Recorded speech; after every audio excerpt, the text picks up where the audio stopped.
जंगल में ठंडी का मौसम चल रहा था।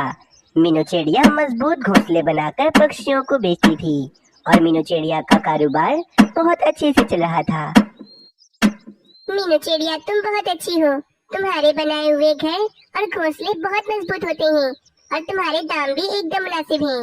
हाँ, बुलबुल ठीक कह रही है। मीनू चिड़िया, तुम हम पक्षियों का बहुत ख्याल रखती हो और तुमने कितने सालों से घरों के दाम भी नहीं बढ़ाए। वो इसीलिए पक्षियों, क्योंकि मैं तुम सबको मुश्किल में नहीं डालना चाहती। मेरा घर तुम सब पक्षी आराम से खरीद लेते हो और मुझे मुनाफा भी अच्छा खासा हो जाता है। इसी जंगल में कालू कौवा भी रहता था। कालू कौवा काफी आलसी था और कोई काम काज नहीं करता था। रानी कौवी तो कालू कौवे से बहुत परेशान थी। कालू जी, आपने मुझे बहुत परेशान कर दिया है। मैंने अपने भाई को बुलाया है, अब वही आपको सबक सिखाएंगे। हाँ हाँ, बुला लो रानी, मैं तुम्हारे भाई से कोई नहीं डरता। बस उसी समय वहाँ पर रानी कौवी का भाई आ जाता है। हाँ भाई, क्या कह रहे हो तुम कालू कौवे? तुम किसी से नहीं डरते? अरे कौवे भाई, आप यहाँ अचानक कहाँ से आ गए? मैं तो बस रानी से ऐसे ही कह रहा था। मैं तो आपके अलावा किसी से नहीं डरता।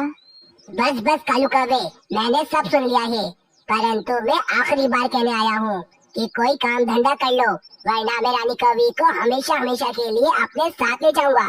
हाँ भाई, मैं भी कामचोर कालू जी के साथ बिल्कुल भी नहीं रहना चाहती। ये तुम क्या कह रही हो? भाई, मैंने मीनू चिड़िया का कारोबार देखा है। मीनू चिड़िया पक्षियों को मजबूत घर और घोंसले बनाकर देती है। मैं भी यही चाहता हूँ कि मैं भी मीनू चिड़िया की तरह यही कारोबार करूँ। बस आप मुझे लकड़ियाँ दिलवा दें, मैं खूब मेहनत करूँगा और लकड़ियों के पैसे भी मैं आपको लौटा दूंगा। ठीक है कालू कौवे, लेकिन ये तुम्हारा आखिरी मौका है। मैं तुम्हें लकड़ियाँ खरीद कर दे देता हूँ, परंतु अब से तुम बहुत मेहनत करोगे। थोड़ी देर के बाद रानी कौवी का भाई कालू कौवे को काफी सारी लकड़ियाँ दिलवा देता है और अब कालू कौवा लकड़ियों के मजबूत घर बनाना शुरू कर देता है। 2 दिन गुजर जाते हैं। 2 दिन कड़ी मेहनत के बाद कालू कौवे ने अब काफी सारे लकड़ियों के घर बना दिए थे। अब कल मैं अपने ये सारे घर बेचूंगा और मीनू चिड़िया की तरह बहुत ज्यादा अमीर हो जाऊंगा और फिर रानी कभी भी मुझे छोड़कर कभी नहीं जाएगी। अगले दिन कालू कौवा पक्षियों को आवाज लगाकर उनसे कहता है, आ जाओ पक्षियों, नए और मजबूत घर खरीद लो। ले जाओ भाई, ले जाओ, मजबूत घर ले जाओ। कालू कौवा काफी देर बैठा रहता है और पक्षियों को आवाजें लगाता है, परंतु कोई भी पक्षी कालू कौवे के पास नहीं आता। ये क्या, मेरे ये घर तो कोई पक्षी खरीदने नहीं आ रहा। ऐसे कैसे चलेगा? अगर मेरी ये मेहनत भी जाया हो गई तो भाई तो रानी कौवी को अपने साथ ले जाएंगे। दिल तो करता है कि रानी कौवी के भाई को इतना मारूं कि उनका हाल बुरा कर दूं मैं। जब से शादी हुई है मेरी रानी कौवी से, उसके भाई ने मुझे दबा कर रखा हुआ है। वहीं दूसरी तरफ मीनू चिड़िया के पास तो पक्षियों की भीड़ लगी थी। दूसरे जंगलों के पक्षी भी मीनू चिड़िया के पास आ रहे थे। मीनू चिड़िया, पता है कालू कौवे ने भी तुम्हारी जैसी घर बेचने की दुकान खोली है, परंतु हम पक्षी तो सिर्फ तुम्हारे घर ही खरीदेंगे क्योंकि तुम्हारे घर बहुत ज्यादा मजबूत होते हैं। मीनू चिड़िया, बस तुम जल्दी से मेरे पेड़ पर एक लकड़ियों का पक्का घर बना दो ताकि मैं अपने घर में सुकून से रहूं। ठीक है तोते, आज तो मुझे बुलबुल बहन का घर बनाना है।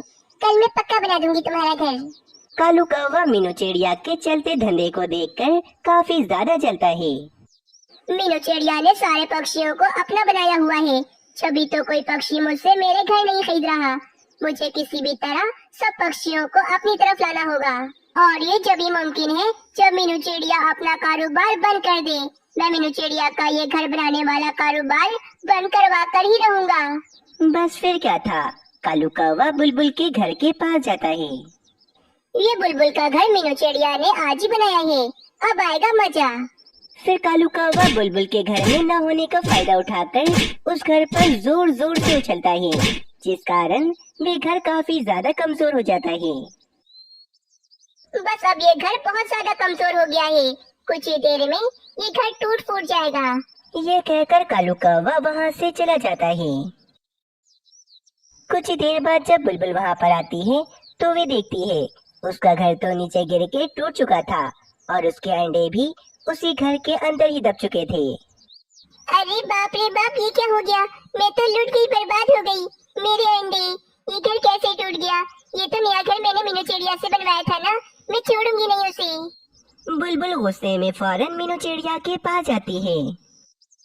मीनू चिड़िया, मेरे पैसे मुझे वापस करो। तुमने मुझे इतना कमजोर घर बना कर दिया कि मेरा घर नीचे गिर के टूट गया और मेरे अंडे भी टूट गए, सिर्फ और सिर्फ तुम्हारी वजह से। क्या बुलबुल बहन, ऐसा कैसे हो सकता है? मैंने तो आपका घर बहुत मजबूत बनाया था, परंतु आप चिंता मत करें, मैं आपका घर दोबारा बना देती हूँ। नहीं मीनू चिड़िया, अब मुझे तुम पर भरोसा नहीं रहा, मैं तुमसे कोई काम नहीं करवाऊंगी, बस तुम मेरे पैसे मुझे वापस करो। फिर मीनू चिड़िया बुलबुल के पैसे उसे वापस कर देती है। अगले दिन मीनू चिड़िया तोते का घर बनाकर जैसे ही जाती है, कालू कौवा उस घर को भी उछल उछल कर कमजोर कर देता है। तोता बड़ी खुशी खुशी अपने घर को देखने आता है और जैसे ही घर के अंदर जाता है तो वे घर भी टूट कर नीचे गिर जाता है और तोता काफी ज्यादा जख्मी हो जाता है। अरे मर गया रे, मेरी तो कमर ही टूट गई। अरे मीनू चिड़िया, मैं तुम्हें छोड़ूंगा नहीं। तुमने मेरा घर कितना कमजोर बनाया था कि इतनी जल्दी ही टूट गया मेरा घर। बस अब इसी तरह कालू कौवा एक एक करके मीनू चिड़िया के सारे ग्राहक खत्म कर देता है। आओ आओ पक्षियों, एक बार मुझसे मेरे घर तो खरीद कर देखो, मेरे घर बहुत मजबूत हैं। सारे पक्षी अब कालू कौवे के पास आते हैं और कालू कौवे के बनाए हुए लकड़ियों के घर खरीदने लगते हैं। मीनू चिड़िया का कारोबार तो अब बिल्कुल ही खत्म हो गया था, जिस कारण मीनू चिड़िया काफी ज्यादा परेशान थी। ये सब कुछ क्या हो गया? न जाने किसकी नजर लगी मेरे कारोबार पर। पहले तो मेरे घर कितने ज्यादा मजबूत होते थे और न जाने अब मेरे बनाए हुए घर इतनी जल्दी ही क्यों टूट जाते हैं। थोड़ी देर के बाद मीनू चिड़िया जंगल के सारे पक्षियों को जमा करती है। अब क्यों बुलाया है तुमने हमें? मीनू चिड़िया, हम तुम्हारे घर बिल्कुल नहीं खरीदना चाहते। हाँ मीनू चिड़िया, जल्दी बताओ क्या बात है। हमारे पास इतना फालतू समय नहीं कि हम तुम्हारी फालतू बातें सुने। अरे अरे पक्षियों, मेरी बात तो सुनो। मुझे लगता है कि मेरे वे घर कोई जानबूझकर तोड़ रहा है, क्योंकि मेरे साथ ऐसा कभी नहीं हुआ। और मुझे तो कालू कौवे पर शक है, क्योंकि जब से कालू कौवे ने अपना घरों का कारोबार शुरू किया है, मेरे घर जभी से टूटने लगे हैं। जरूर इन सब के पीछे उस कालू कौवे का ही हाथ है। बस एक बार तुम सब मेरा साथ दो, पहले मुझसे घर न बनवाओ। एक बार तोते, तुम मुझसे घर बनाने का नाटक करो, मैं छुप कर देखूंगी कि वे घर कैसे टूटता है आखिर। ठीक है मीनू चिड़िया, अगर तुम कहती हो तो मैं तुम्हारा साथ देने को तैयार हूँ। देखते हैं कि आखिर इसमें गलती किसकी है। बस फिर अगले दिन मीनू चिड़िया कालू कौवे को दिखाने के लिए एक पेड़ पर घर बना रही थी। अरे भाई, ये मीनू चिड़िया किस पक्षी का घर बना रही है? जिसका भी हो, मैं तो आज इस घर को तोड़ दूंगा। शाम होने पर मीनू चिड़िया वे घर बनाकर वहाँ से चली जाती है और सब पक्षी और मीनू चिड़िया छुपकर उस घर पर नजर रखे हुए थे। बस मीनू चिड़िया के वहाँ से जाते ही कालू कौवा उस घर के पास आता है और उस घर पर जोर जोर से उछलने लगता है। सारे पक्षी ये देखकर कालू कौवे पर बहुत ज्यादा गुस्सा होते हैं और सारे पक्षी फौरन से कालू कौवे के पास जाते हैं। बेवकूफ कौवे, तुम्हें क्या लगा कि मैं बेवकूफ हूँ? तुम इस तरह कर करके अपना कारोबार चमका रहे हो, परंतु आज सब पक्षियों ने तुम्हें देख लिया है और आज हम पक्षी तुम्हें छोड़ेंगे नहीं। हाँ हाँ पक्षियों, आज इस कालू कौवे को छोड़ेंगे नहीं, इसे आज बहुत मारेंगे। चलो मारो इसे। बस सारे पक्षी अपना अपना गुस्सा कालू कौवे पर निकालने लगते हैं और इस तरह कालू कौवे को अपनी गलती की सजा मिल जाती है। एक जंगल में तेज बारिशें हो रही होती हैं। उसी समय एक पेड़ से एक चील का अंडा जमीन पर आकर गिर जाता है और वे पानी में बहकर आगे निकल जाता है। अगले दिन बारिशें भी रुक जाती हैं और वे अंडा पानी में बहते बहते एक पेड़ के पास आकर रुक जाता है। वहीं से एक सोनू चिड़िया भी गुजर रही होती है। सोनू चिड़िया की नजर उसी अंडे पर पड़ती है तो सोनू चिड़िया फौरन उस बड़े से अंडे के पास आती है। अरे ये अंडा किस पक्षी का है? ये अंडा तो काफी ही बड़ा है, शायद ये चील का है, परंतु ये कितना बड़ा है, क्यों ना मैं इसे अपना ही अंडा बना लूं। अगर मैं इस अंडे को यहीं पर छोड़कर चली गई तो कोई दुष्ट उल्लू इस अंडे को तोड़कर पी जाएगा। इससे बेहतर तो इस अंडे को मैं अपने साथ ही ले जाती हूँ। ये कहकर सोनू चिड़िया वे बड़ा सा अंडा अपने पंजों में पकड़कर अपने साथ ले जाती है। सोनू चिड़िया अपने 2 अंडों के साथ चील का बड़ा सा अंडा भी रख देती है। कुछ दिनों के बाद इन तीनों अंडों में से 3 बच्चे निकलते हैं। एक चिड़ा, दूसरी चिड़िया और तीसरा एक चील का बच्चा होता है। सोनू चिड़िया ने चिड़िया का नाम मीनू चिड़िया रखा था और चिड़े का नाम मानो चिड़ा रखा था, और तो और उस चील के बच्चे का नाम बबलू चील रखा था। अरे वाह भाई, मेरे तीनों ही बच्चे कितने ही सुंदर हैं। मेरे प्यारे बच्चों, तुम तीनों को बहुत भूख लग रही होगी। मैं तुम तीनों को अभी भोजन खिलाती हूँ।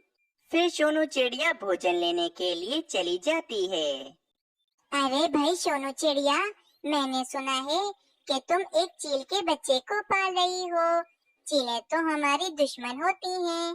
भला चील के बच्चे को पालकर तुम्हें क्या मिलेगा? मैं बबलू चील बहुत मासूम है। मैं अब इसे अकेला नहीं छोड़ सकती हूँ। अब मैंने सोच लिया है कि मैं बबलू चील को पाल पोस कर बड़ा कर लूंगी। कुछ दिनों के बाद अब वे बच्चे थोड़े बड़े हो जाते हैं और अब उन तीनों को उड़ना भी आ जाता है। और अब यहीं सोनू चिड़िया की तबीयत भी काफी ज्यादा खराब रहती थी। एक दिन की बात है, एक दिन सोनू चिड़िया मीनू चिड़िया से कहती है, मेरी बेटी मीनू चिड़िया, मुझे तुम्हें एक बात बतानी है। वो जो तुम्हारा भाई बबलू है, वो मेरा बेटा नहीं बल्कि वे तो एक चील का बेटा है। मम्मा, आप ये क्या कह रही हो? आपने इतनी बड़ी बात बबलू चील से क्यों छुपाई है? वैसे भी बचपन से ही मुझे बबलू चील हमसे कुछ अलग लगता था। मीनू चिड़िया, तुम मानो चिड़े और बबलू चील से बड़ी हो, इसीलिए मैंने तुम्हें ये बात बता दी, क्योंकि मुझे लगता है कि अब मेरा आखिरी समय आने ही वाला है। मीनू चिड़िया, तुम बबलू चील को इसकी सच्चाई कभी भी मत बताना, वरना बबलू चील तुम्हें और मानो चिड़े को छोड़कर चला जाएगा। बस इतना कहते ही सोनू चिड़िया उसी समय मर जाती है। मीनू चिड़िया अपनी मम्मा की मौत पर काफी ज्यादा दुखी हो जाती है। मम्मा, मैं आपकी आखिरी ख्वाहिश जरूर पूरी करूंगी और बबलू चील को हमेशा हमारा भाई बनाकर रखूंगी। अगले दिन मानो चिड़ा और बबलू चील आसमान में उड़ रहे होते हैं कि उन्हें सामने एक चील उड़ती हुई दिखती है। अरे मानो चिड़े, ये इतना बड़ा पक्षी कौन है? इसको तो मैं पहली बार देख रहा हूँ। अरे बबलू, ये तो बहुत ताकतवर चील है जो बहुत ऊंचा उड़ सकती है, परंतु तुम बिल्कुल इस ताकतवर चील जैसे क्यों लग रहे हो? नहीं नहीं, मैं भला इस ताकतवर चील जैसा क्यों लगूंगा? मैं तो एक चिड़िया का बच्चा हूँ ना। हाँ, तुम ठीक कहते हो। मैं कुछ ज्यादा ही सोच रहा हूँ, शायद मुझे इसी वजह से लग रहा है। रात हो जाती है। मीनू चिड़िया और मानो चिड़ा सो रहे होते हैं, परंतु वे बबलू चील अभी तक जाग रहा होता है। इस मानो चिड़े की बात मुझे बहुत परेशान कर रही है। मुझे तो समझ में नहीं आ रहा कि वे ताकतवर चील मुझ में क्यों मिल रही थी। कहीं वे मानो चिड़ा ठीक तो नहीं कह रहा था ना कि मैं वाकई एक चील में मिलता हूँ? परंतु ऐसा कैसे हो सकता है? मैं तो एक चिड़िया का बच्चा हूँ, परंतु मैंने तो आज तक अपने आप को कभी देखा ही नहीं है कि मैं कैसा दिखता हूँ। जब मैं छोटा था तो मेरी मम्मा ने मुझे बताया था कि मुझे अपने आप को कभी भी देखना हो तो मैं पानी के पास चला जाऊं। मैं अपने आप को आसानी से देख सकता हूँ। मैं कल सुबह होते ही अपने जंगल की पास वाली नदी के पास चला जाऊंगा। ये कहकर बबलू चील भी आराम से सो जाता है। अगली सुबह हो जाती है। बबलू चील फौरन एक तालाब के पास आ जाता है और इस तालाब के पानी में अपने आप को देखने लगता है और कहता है, अरे, उस मानो चिड़े की बात एकदम ठीक थी। मैं तो उस ताकतवर चील में ही मिल रहा हूँ। कहीं ऐसा तो नहीं कि मैं एक चील का ही बच्चा हूँ? हाँ, अब मैं समझ गया हूँ। इन सब पक्षियों ने मुझसे मेरी सच्चाई छुपाकर मुझे धोखा दिया है। मैं सच में एक चील का ही बच्चा हूँ। और फिर गुस्से में बबलू चील मीनू चिड़िया और मानो चिड़े के पास चला जाता है। मीनू चिड़िया, मानो चिड़े, तुम दोनों ने मुझे धोखा दिया है। इतने सालों से मुझसे मेरी सच्चाई छुपा कर रखी कि मैं एक चिड़िया का बच्चा नहीं बल्कि मैं एक चील का बच्चा हूँ। नहीं नहीं मेरे भाई, मेरी बात सुनो। अब मुझे कोई बात नहीं सुननी। मीनू चिड़िया, आज से तुम दोनों मेरे भाई बहन नहीं हो। मैं जा रहा हूँ, हमेशा हमेशा के लिए। फिर बबलू चील गुस्से में पहाड़ों की तरफ जहाँ चीलें रहती थी वहाँ चला जाता है। और यहीं मीनू चिड़िया और मानो चिड़ा भी काफी ज्यादा उदास हो जाते हैं। चील आंटी, मैं इसी जंगल की चीलों में से किसी एक चील का बच्चा हूँ, परंतु मुझे जंगल के पक्षियों ने पाल पोस कर बड़ा कर दिया और वो कहते हैं कि मैं उनका बच्चा हूँ। लेकिन अब मैं जान चुका हूँ कि मैं एक चिड़िया का बच्चा नहीं बल्कि मैं एक चील का बच्चा हूँ। मेरी सच्चाई इतने सालों तक मुझसे छुपा कर रखी और मुझे धोखा दिया। अब मैं उन पक्षियों से अपना बदला लेना चाहता हूँ। अरे वाह, इसका मतलब तुम तो जानते होगे कि जंगल के पक्षियों के नन्हे नन्हे बच्चे कहाँ रहते हैं। मैं बस कुछ ही देर के बाद जंगल के पक्षियों पर हमला करने ही वाली हूँ। तुम मेरे साथ ही चलना और मुझे नन्हे नन्हे पक्षियों के घोंसले बता देना। अरे वाह चील आंटी, मैं आपकी जरूर मदद करूँगा, परंतु आप मीनू चिड़िया और मानो चिड़े को भी पकड़ लीजिएगा। मुझे इनसे अपना बदला लेना है। हाँ ठीक है, मैं अभी चलती हूँ, कुछ देर के बाद में आती हूँ। फिर चलते हैं पक्षियों को पकड़ने। ये कहकर वे बाजू चील वहाँ से चली जाती है और यहीं बाजू चील बैठा हुआ होता है कि इसे एक पक्षी की आवाज सुनाई देती है। कोई मुझे बचाओ, कोई मुझे बचाओ, मुझे इस पिंजरे से आजाद करवाओ। कोई तो है, मेरी जान बचाओ। ये आवाज तो यहीं कहीं से आ रही है, चलो मैं देखता हूँ। ये कहकर वे बबलू चील इधर उधर देखने लगता है कि आवाज कहाँ से आ रही थी। बबलू चील इधर उधर ढूंढ ही रहा होता है कि बबलू चील को सामने ही एक कबूतर पिंजरे में कैद दिखता है। बबलू चील फौरन उस कबूतर के पास जाता है। अरे कबूतर अंकल, आपको पिंजरे में किसने कैद किया है? तुम तो बबलू चील हो ना? मैं तुम्हें अच्छी तरह से जानता हूँ।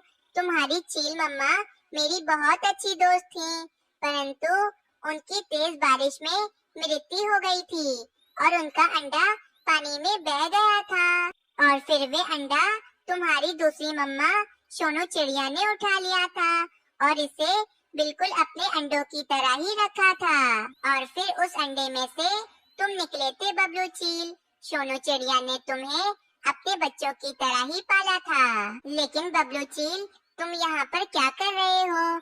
तुम्हें तो मानो चिड़े और मीनू चिड़िया के साथ होना चाहिए था ना? फिर बबलू चील कबूतर को सारी बात बताता है कि बबलू चील मीनू चिड़िया और मानो चिड़े से अपना बदला लेना चाहता है। अरे दुष्ट कहीं आज तुम उसी सोनू चिड़िया के बच्चों की जान लेने के पीछे पड़े हो, जिस सोनू चिड़िया ने तुम्हें पाल पोस कर इतना बड़ा कर दिया है। मैंने तो सोनू चिड़िया से पहले ही कह दिया था कि चीलें हमारी दुश्मन होती हैं। चीलों के बच्चों को पालना बहुत बुरी बात है, लेकिन सोनू चिड़िया ने मेरी बात ना मानी और तुम्हें पाल पोस कर इतना बड़ा कर दिया। कबूतर की बात सुनकर बबलू चील काफी ज्यादा उदास हो जाता है और उसके समझ में आ जाती है कि वे मीनू चिड़िया और मानो चिड़े के साथ बिल्कुल गलत कर रहा था। बबलू चील, मुझे तो इन दुष्ट चीलों ने कैद किया हुआ है और आज शाम को ये चीलें मुझे मारकर खाने वाली हैं। तुम मुझे यहाँ से आजाद करवा दो। कबूतर अंकल, आपने तो मुझे मेरी सारी सच्चाई बताई है और आप तो मेरी मम्मा के दोस्त भी हैं, आपकी मदद करना तो मेरा फर्ज बनता है। और फिर बबलू चील उस कबूतर को आजाद करवा के अपने जंगल की तरफ ले जाता है। बबलू चील फौरन मीनू चिड़िया के पास आता है और मीनू चिड़िया से कहता है, मीनू चिड़िया जल्दी करो, इस जंगल में चीलें हमला करने वाली हैं। तुम सभी पक्षियों को लेकर इस जंगल से दूर चली जाओ। बबलू चील की बात सुनकर मीनू चिड़िया जल्दी जल्दी सभी पक्षियों को जमा करके जंगल से दूर ले जाती है। कुछ ही देर के बाद बाजू चील जंगल पर हमला करने के लिए आ जाती है। चील के बच्चे, ये जंगल के सारे पक्षी कहाँ चले गए? यहाँ पर तो कोई भी पक्षी दिखाई नहीं दे रहा है। चील आंटी, शायद जंगल के पक्षियों को किसी ने पहले से ही खबर कर दी होगी कि जंगल पर हमला होने वाला है, इसीलिए सब पक्षी जंगल छोड़कर भाग गए हैं। ये बात सुनकर बाजू चील गुस्सा होकर वापस पहाड़ों की तरफ चली जाती है। कुछ ही देर के बाद सारे पक्षी वापस अपने जंगल में आ जाते हैं। मेरी बहन मीनू चिड़िया, मेरे भाई मानो चिड़े, मुझे माफ कर दो, परंतु अब हम हमेशा साथ रहेंगे। इस कहानी से हमें ये सीख मिलती है कि हमें कभी भी किसी का एहसान नहीं भूलना चाहिए।